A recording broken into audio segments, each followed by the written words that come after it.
Hi friends, আমি মন্দিরা।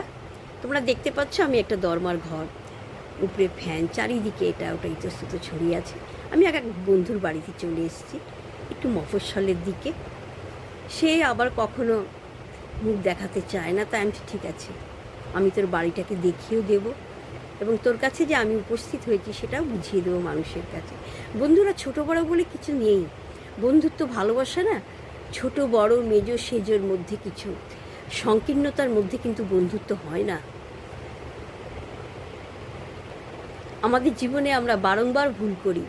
আমরা সাধারণত বড়লোকের সঙ্গে মিশতে ভালোবাসি, তাই না? গরিবের সঙ্গে আমরা মিশি।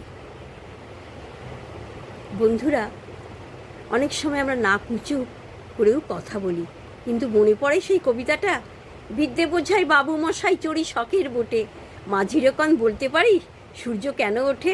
মাঝি কী করলো, তাকে সূর্য দেখিয়ে দিল একদম, 16 আনাই তাকে একদম জব্দ করে দিল।